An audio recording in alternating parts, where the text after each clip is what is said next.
Hi, all, and hi, Julia. Thank you so much for joining us today. We're so glad to have you with us. I first want to start off with telling you a little bit about how today will go. We're going to introduce ourselves a bit, and then I really want to dive into a deep conversation with Julia here on opposition research, the ins and outs of it, what to be prepared for as a candidate, and how it affects women in today's climate. We'd be happy to take questions at the end, so feel free to send some along and we'll get to them closer to the end. Now, let me go on to introduce myself. My name's Georgia, and I am the 2022-2023 inaugural fellow for the Women's Public Leadership Network. I've been partnered to work with the Pocketbook Project based out of New England, and our goal is to provide resources and support to fiscally responsible female leaders. One great way to support female leaders considering a run is to provide them with the knowledge and tools to succeed. So, this is where we thought it would be a wonderful idea to inform our audience on the basics and the 101 on opposition research and what to be prepared for as a candidate. I think opposition research can sometimes come off as a little taboo or scary. Many candidates can be deterred from running because they may fear what other candidates will say about them or what people will find out or what the public may think. But we don't want you to be scared. We want you to be prepared. So today I invited Julia Portela to join us to dive deep into this discussion with me. Julia Portela comes to us as the Vice President at Look Ahead Strategies, where she specializes in political and corporate research. So we definitely have an expert here on our hands. Previously, she was the Managing Director at America Rising Corporation, where she led a team of researchers providing research and rapid response consulting since 2015. Julia led America Rising's gubernatorial, state, and local research practice during the 2020 and 2022 cycles and specialized in U.S. Senate races during the 2018 and 2016 cycles. Prior to joining America Rising, Julia worked for the House Committee on Homeland Security and on several political campaigns throughout Southern California. Julia is a San Diego native. Julia, WPLN has our summit this weekend in San Diego, so Saw that. Very exciting. hopefully you can join us. And she earned a BA in political science from the University of California, Davis. Welcome, Julia. Thank you so much for joining us and taking the time today. Yes, thank you so much for having me. I'm excited for this discussion. Yeah, so I figured we'll just dive right into it. And I wanted you to start off by telling us what got you here to this point. I know I covered a lot of your bio, but why opposition research? What is it all about? What interested you? Yeah, like you said, I think you covered my bio pretty well, but basically I've been working in opposition research for about 7.5 years, and I really love it. I kind of first learned about what opposition research was when I was watching a documentary actually on Obama's 2012 campaign. So up until then, Democrats were really good at opposition research. And then basically in 2015, kind of in college, I was involved in College Republicans, knew I wanted to work in some type of politics. But kind of was looking for a little bit different than the traditional route. So in 2015, after graduating, I joined America Rising. I moved to DC, where we're based. And basically, America Rising was started by 2012 Romney and RNC alums. So really strong strength on the Republican side, and basically started to combat kind of the Dems who had a pretty strong opposition and groundwork game so far. And so, like you said, I kind of joined just as an analyst, lowest level, worked my way through the ranks, and have basically worked on all different type of races, different states throughout the country. And so at America Rising, I got experience working really on everything, which has really helped me learn about all different campaigns. So at America Rising, we work with kind of all the major PACs, NRSC, NRCC, CLF, SLF, individual campaigns, PACs, and outside groups. So like you mentioned, during 2016 and 2018, my kind of first two election cycles, I worked on US Senate races. So got some really great exposure there, some crazy election cycles. And then since 2020, I've been working more on down ballot races. So anything from gubernatorial, AG, Secretary of State, a lot of state legislative work, and then kind of down to mayors and local races. And then this year, me and some other America Rising alums started Look Ahead Strategies, where I'm now. And so we really specialize in research consulting as well as crisis comms work. And we have a great team there that basically has experience kind of all races and worked on nearly every race throughout the state. That's awesome. It really sounds like you've gotten a taste of a little bit of everything with all of this work. And that's so incredibly interesting. So I do feel like when people think about oppo research, they think about finding and digging dirt on a candidate. But what I really want to talk about today is self vetting, and using Mhm. this as a tool and preparing yourself with a communication strategy. It doesn't have to be a negative thing, it could be something to really prepare you as a candidate. So, I guess my next question is, why is self vetting so important other than what I just discussed? Yeah, so that's a great way to start out by saying it can feel overwhelming and negative at times, but opposition research can really help yourself. So I think that self vetting is one of the smartest things a candidate can do at the start of their campaign, ideally even before they officially jump in the race, especially if you're a first time candidate. And when we say self vetting, or sometimes we say vulnerability report, what we really mean is doing opposition research on yourself. So when we work with candidates on a self vet, we basically write up a report as we would if we were doing it as if we were their opponent, in order to prepare them for what might come out with them throughout the race, what angles might come out throughout the campaign, and just so you can work with your campaign basically to be prepared. So it can be really helpful for both the primary. Obviously, there are different angles that will come out, and we address those, what you may be questioned on there, and then shifting to the general, what might be exposed there. But it can also be used to basically like highlight your strengths. So you may see this is an area, maybe these are areas that I don't want to touch on as much, but these are areas that keep coming up and I have a really strong background and I want to make sure that my messaging reflects this. So there are different levels of kind of how deep we dig into candidates depending on a candidate's preference and then also what office they're running for.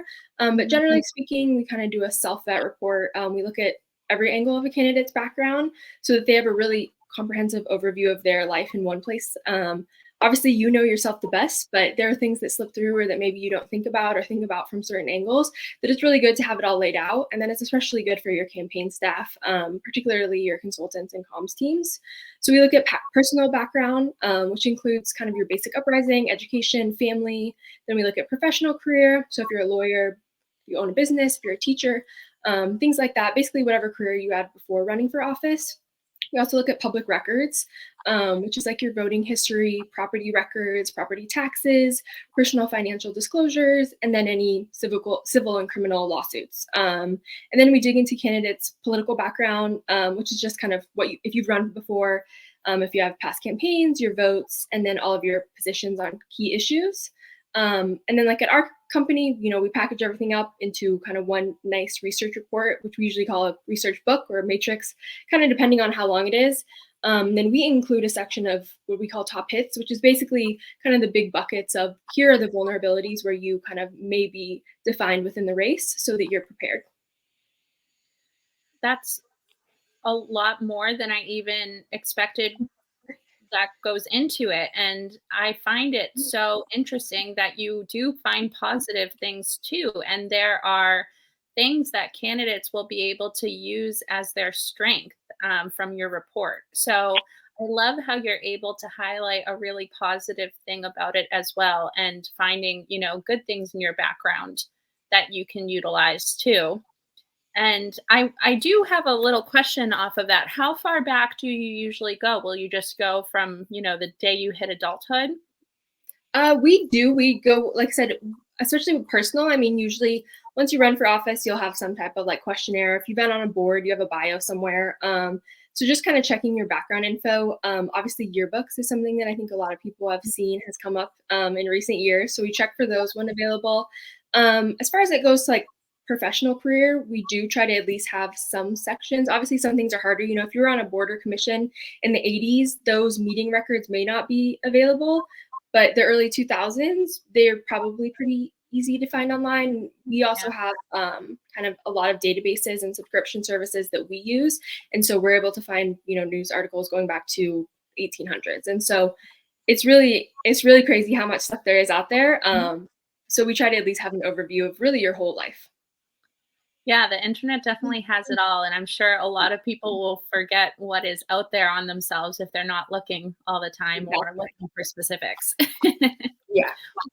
So this has me thinking, what red flags should you be looking for if you're, let's say vetting yourself or hiring a company to do a vulnerability test?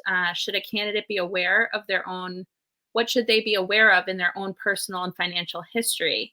What are key things a candidate should be specifically looking for? Yeah, so as I mentioned before, I think kind of being aware of your like the big buckets are, personal, professional, political background. That's basically your whole life, so it's easier said than done. But a few items that I think are really important is obviously social media. In this age, just being aware of what's out there. It's really easy to find old tweets, old posts. Facebook used to be not as great, and you had to scroll. Now they have introduced basically a new feature where you can search for words, so it's a lot easier to find stuff. And basically just making sure that what you put on social media is, crafted in a way that aligns with your messaging. So you have to think of social media as, obviously it's not the same as a press release, but it's going to be out there. People will take screenshots of things. So it's really good just to obviously monitor what you put on there, but then also to audit what's on, accounts that you're tied to and things like that. People that you retweet, things that you like, that will all come up. One great tool is Twitter Advanced. It's part of Twitter, but if you just Google Twitter Advanced, you can search keywords within both your own accounts, other people's accounts, as well as items by date. So if you give it a date range, you can find those, go back and find old tweets. So I think that's something that we use, and I always, advise people just to look up on your own stuff, find old tweets there, especially, nowadays we'll see people that have thousands of tweets. So it takes a while to get through, but if you're looking for one specific word, people will find it very quickly. And then on personal background, my advice is always obviously never embellish your resume. There are so many ways to fact check things now that it's not worth the headache. One area I think historically we've seen this a few times really be damaging to people is lying about military records, specifically combat experience. And obviously any public sector job has public records attached to it, and people will find those, and they will look for those. Another big area is public records. So just being aware, obviously, of any criminal, civil lawsuits you named in, but also one that sometimes I think people forget about or falls through the crack is maybe civil lawsuits that if you own a business or are a partner in a business that they're tied to. So just being aware of what's out there, bankruptcies, things like that. And then voting records, if you've missed votes or were registered for a different party, registered out of the district, you obviously want to be aware of that. Things like property records, were you up to date on your taxes? Personal financial disclosures, like you mentioned, obviously your own finances, but in most races and nearly all states, Michigan doesn't require you to do it, so it's nice there. Or bad the way you look at it, but you have to file financial disclosures, and it kind of varies based on what level of office you're running on, how much you have to supply. But I know once you get to the federal level, so if you're running for Congress or Senate, you have to list out all of stocks and holdings, basically all financial interests. And so we get a lot of hypocrisy hits there, especially on Democrats. So we've seen a lot of stuff there. And then lastly, I think when it comes to your political background, obviously your positions matter and will vary widely based on candidate and district. But flip-flopping, things like that is never good. But then one area we see more recently is just making sure that the groups and figures that you're aligned with and you associate yourself with, that you agree with their views, because you will kind of be tied with them at the end of the day. So who you go to fundraisers with, your campaign donations, you just want to make sure that the messaging that those groups have, you don't want to have to answer for something that you fundamentally don't believe in, but that you unfortunately were tied to. Yeah, and you see people just going to events and they're thinking they're taking just a picture with somebody at the event, and then it ends up being this great big thing. So, yeah, I think what you're getting behind is just really trying to be mindful of what you're putting out there, because it doesn't seem like it ever really goes away. Exactly. And I wonder if people in the audience are also aware of this, but I had no idea that you could just search words in Facebook and Twitter. And I find that like a really good tool, even if you're just like looking up yourself. And Yes. it made me think about, what, in your personal opinion, do you think, is it better to be putting yourself out there more and posting more and being active, participatory, or posting less? Um, I think it kind of depends. I think it's important to put thoughtful things out there, as in like, things that you actually mean and they're important. I think there are a lot of accounts that just tweet over and over. You have, thousands of replies, and some people like that. And I think maybe at the local level, sometimes that's good. It's more engaging with constituents. It's responding to things. But it can, like I said, it oversharing sometimes is not as helpful. So I just think, like you Yeah. said, thinking of it as this is basically an official, everything I tweet out is an official campaign statement and is reflective of my campaign, I think is a good way to think about it. And then I think on social media, one thing I would know is, it's hard to go back, but we've also seen people delete things but people already had a screenshot and that also doesn't look great. So it's not like you should go through and clear everything, because if all of a sudden you run for office and it shows that your Twitter has been active since 2011, but you have no tweets since 2019, that also could raise a few red flags.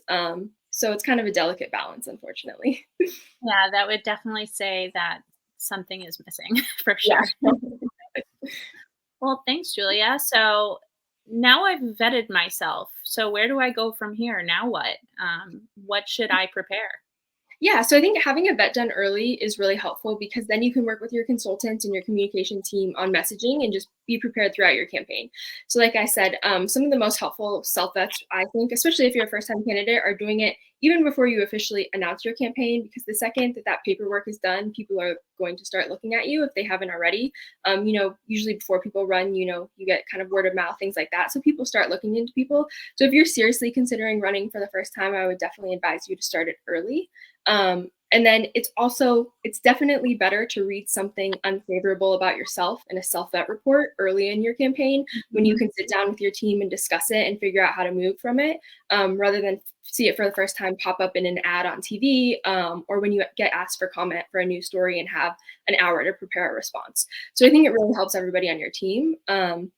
And like we talked about before, I'll mention I think it can seem overwhelming, but not all self-vetting is just finding negatives. And although you do want to be prepared to help answer questions and inquiries that may come in, like we mentioned before, it can help you find parts of your background experience that you really want to lean into. So basically, the self-vet is just knowing what's out there and being prepared, but working with your team so that everybody there has kind of clear messaging on the big angles you want to focus on, and maybe what you want to not steer clear of, but you want to be a little bit more cautious when you're kind of pushing back, especially if it comes to primaries or things like that.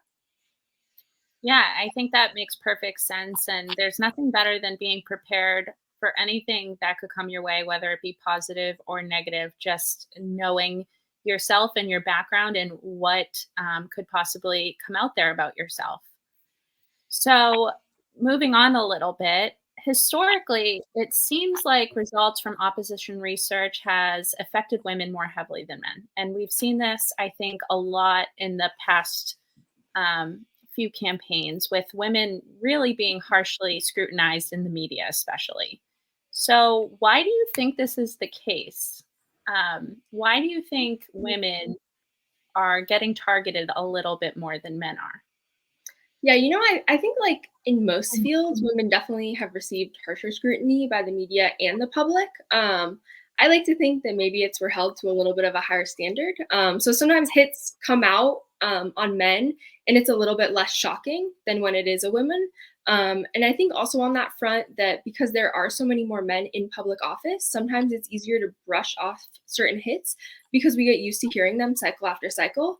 And so maybe when a woman is or female candidate is kind of pushed in that mix, it's kind of muddies the water there, and the media scrutiny does pick it up a little bit more. I do think that maybe one item that female candidates kind of will notice a little bit more is being tied to their spouses' businesses or personal issues. I will note that if you bring your spouse or partner into the race, they're a surrogate, things like that, it is a little bit of fair game.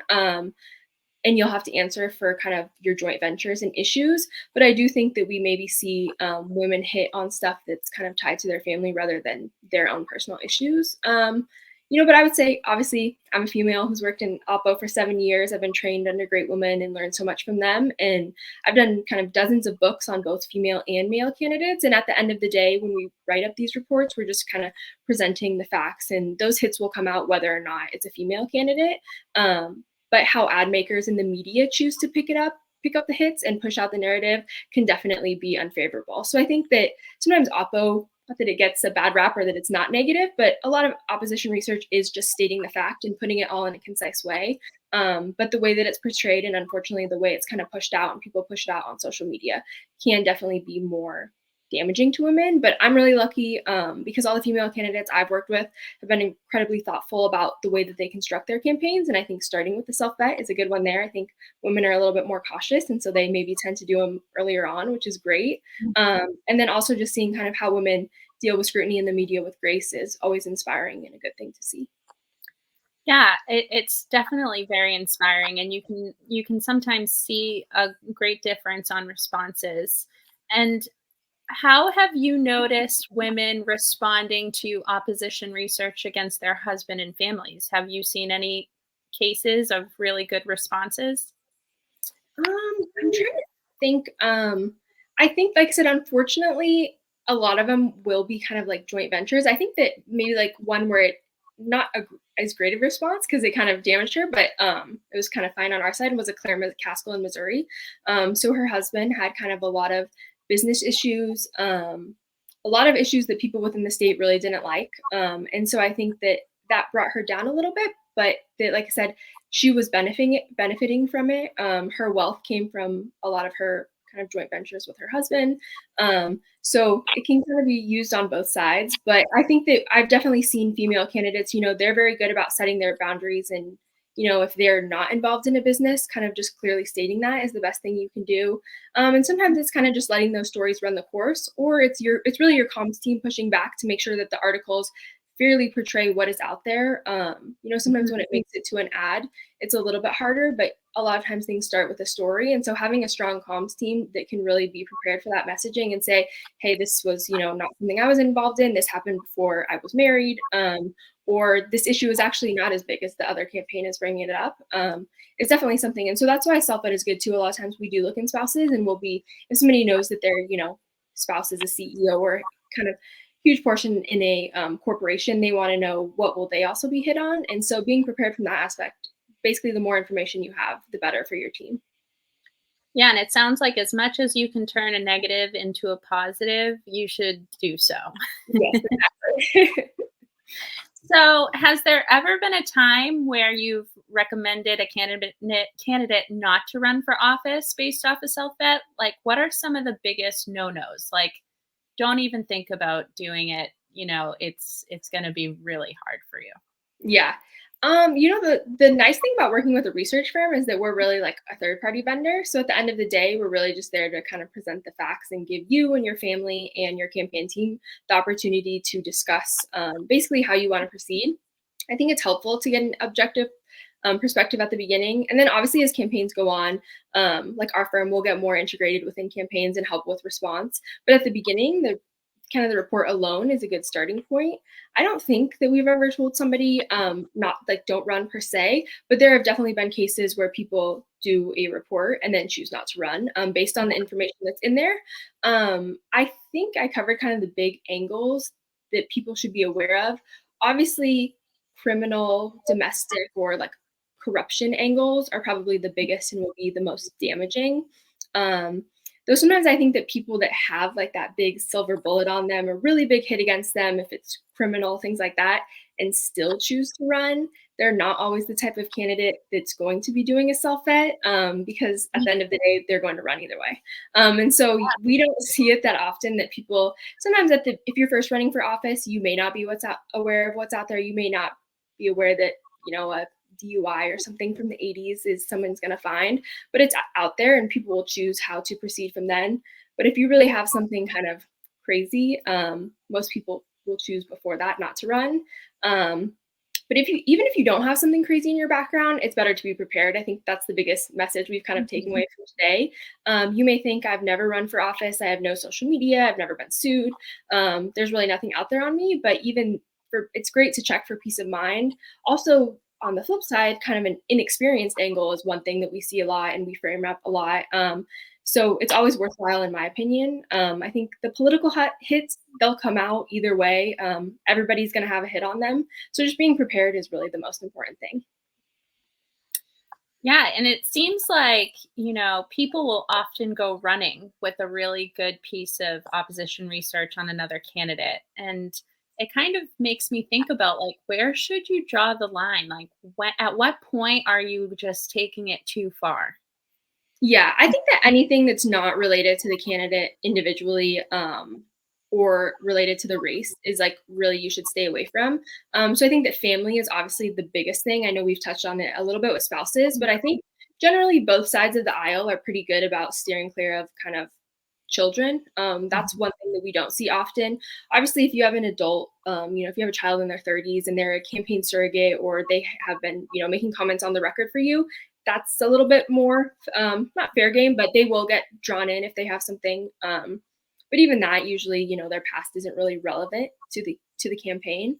So I definitely think focusing on political issues is the biggest thing. I think when it comes to self vets, you definitely will see a lot more personal issues come out. So if you look at a self vet on yourself, you may think like, wow, this is a lot out here, and is somebody really going to pull my property records from 1995 and things like that? But a lot of those things will never actually make it into an ad, and it's really just for your kind of peace of mind. And that most ads that come out are going to be focused on your political background. But I definitely think that families and, like I said, children are where people really draw the line. Yeah, and it sounds like it's kind of just a mutual respect thing. Exactly. It's like an unspoken thing. So that's definitely good to know. And just based off our conversation today and talking to you previously, I personally think that your job sounds so fun and interesting. And I think the audience will probably agree. And I'm asking for all of us when I say, what are some of the best stories you can tell us, if you're allowed, about vetting some of your past candidates? Yeah, so I won't like talk about, I guess, vetting per se, just because we try to keep those pretty confidential when we work with actual people. But I Mhm. think that one example that I really like to talk about pertains to people kind of possibly lying about their personal background, so it can relate to it. We just did in an oppo sense, and we saw that in 2018 on Kirsten Sinema. So when she was first running for the Senate in 2018.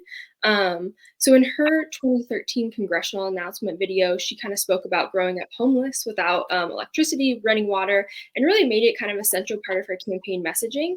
So a few years later, when we were doing a research book on her running for Senate for the first time, that's something. Well, first of all, that's something that you read and you see, and you just kind of take it at face value because you don't really expect people to embellish that or to lie about it. But basically, as I was doing the report on her, I kind of noticed that she never spoke about it before her campaign announcement video for Congress. And she had run in the state legislature for a while in the early 2000s. She wrote a book in 2009 about coalition building, and it never came up or wasn't mentioned there. So our research team, and then we also have what are called like field analysts who pull a lot of our records on the ground in different states. We started looking into it, and we actually found the property where her family lived at the time. We were able to pull their electricity bills, their water bills to show that they did, in fact, they were living on a homestead on some family's property. Her stepfather just happened to be a public school teacher at the time, and so those records are also public. So we were able to obtain his pay stubs, able to see that the family had health insurance at the time.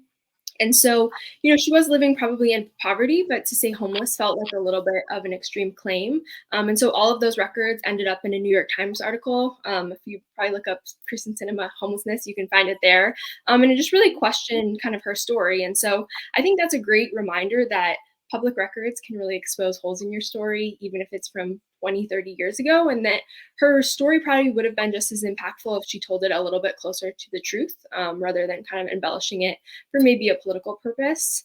So that's kind of the biggest one that I think is close to self vets. And then obviously, like I said, the majority of opposition research hits really is focused on kind of general political hits, hypocrisy angles, key votes. That's a lot of it sounds kind of, it is fun. It's a really fun job and I love it. But a lot of it is just, going through hundreds of votes and seeing if somebody voted for budget increases and things like that. So I think a few just quick examples to keep it on like other female candidates. I know from last cycle, Sarah Gideon in Maine, she kind of repeatedly talked about her pledge not to accept corporate corporate contributions, but she took a ton of money from leadership PACs who are funded in corporate contributions. So that's a thing to kind of think of when you're making these campaign packs pledges to make sure that you're actually following what you say, because it came up in a lot of ads for her. In the Ohio governor's race, we were able to push a lot of good angles against Nan Whaley, kind of highlighting her corrupt record as mayor in Dayton, Ohio, as well as her support for cutting law enforcement. So a few good ads there where we were able to kind of basically say she supported defunding the police. And then we really stayed on top of all of Governor Whitmer's hypocrisy during COVID in Michigan throughout the past 2 years. This sounds like we could probably talk about this for hours. I'm sure you have tons more. And thank you definitely for sharing that. I think we can all appreciate some of these stories. And now I kind of just wanted to see if we have some questions in the audience, which it looks like we do. So we have a question here from Nicole, and she is asking you, Julia, what kind of information do financial disclosures ask for? So it kind of varies state by state and position by position. At the basic level, it will usually ask you kind of both. It's usually based on both you, your spouse. Sometimes it asks you for children, but that's usually if you have like a investment accounts for them. So basically, it will ask boards and positions you've been on. So basically, what you're involved in, community involvement, property that you own. Some states require you to put the property address. Some block that information out. It's usually kind of like investments. So if you have a stake, usually it's more than either $10,000 or 10% in a business. And then once you get to Congress in your House and Senate, it's a lot more in detail. Like I said, you have to list out every stock. If you're an actual member, you have to list every transaction. Also, if you take travel that's state funded, and then where you're basically receiving other pay from. So if you are running for office the first time, you have to report income usually over 5,000 or so. Like I said, it's always you and your spouse, and then it kind of varies state to state, basically how in depth you have to go. Very interesting. And it looks like we have two questions from Maureen. Her first question is, what can candidates expect in terms of cost for a vulnerability report or opposition research? Yeah, so that definitely varies. Unfortunately, not the greatest answer, just based on what we base it on, basically what your personal background is. So if we, and what office you're running for. So if you're running for a city council seat and you need to report back very quickly, or you just want us to look at kind of general basic stuff, it's probably in around the $5,000 range is where it starts. And then it can go up to, if you're running for Senate or president and, it can go up to 30, 40, 50,000. A lot of that is based on just how much time, like I said, if you've been in Congress, let's say since the early 2000s, and then you were the CEO of a company, and then you had kind of a really long state legislative career and you were in the military. It's basically how long does it take to do the report, and then also groundwork. If you've lived in multiple states, we have kind of what are called, like I said, ground agents who will go to different states, and that's usually just the cost of kind of processing fees and things like that. So it does very widely. First-time candidates obviously won't have as much on there, so it's a little bit easier and usually less to go through, which is kind of cost advantage. Yeah, sounds like it's kind of just a case by case situation. Actually, so this next question is from Nicole, not Maureen, sorry. But Nicole asks, can someone self-vet themselves, or do they have to hire a firm? I think that you can definitely look into yourself. I think that it is hard to self-vet yourself because you want to not find the worst things. And not that things are horrible, but you want to basically justify why you said things rather than look at it from an objective point of view. I also think the biggest hurdle is obviously there are campaign staff and people within your team who I'm sure are great at research and who find things. But one really big benefit is really like the subscriptions. Like I said, everything that we find is public record, but a lot of it takes a lot of basically like databases to find. So for example, like LexisNexis, I don't think an individual person will really have a subscription to that. It's, extremely expensive, and it's kind of, it takes a while to learn. It's a big learning curve. The same with databases to pull lawsuits. And so you most likely would miss a lot that's out there. So you can Google yourself and go through the first 10 pages, but I can guarantee you that a lot of, articles won't be on there. Anything that's firewalled, we're always able to get things like that. And like I said, it's kind of, we can also find things very fast. So, everybody can look up FEC donations, but people who have been doing it for multiple years can download the spreadsheet and get it back to you in, 20 minutes, where it may take a few people a few more hours. So it's just the advantage of basically kind of the time that you're saving, the definitely the experience, and then also knowing like, okay, I have all this information, and then how is it actually going to be deployed against you? Because as I said, even with self vets, we try to write it as if we were your opponent, and this may be what pops up in an ad one day. Yeah, and I definitely think you're right. It's very important to have a third party do it because knowing myself even, I'd probably be very biased. I'd be like, "Yeah, that's fine. Like, I know why I did that or that." And I'm sure a lot of people are the same. So, I could definitely see the value in hiring a firm. Yes, definitely. So, Julia, I can't thank you enough for taking the time to talk to us today. And this was just such a great, insightful conversation. And at least I know for myself, but I think we're all going to hop off of this Facebook Live and go and Google ourselves. I'm definitely going to go take a look at my first 10 pages to see what there is out there on me. Exactly. And It's a good start.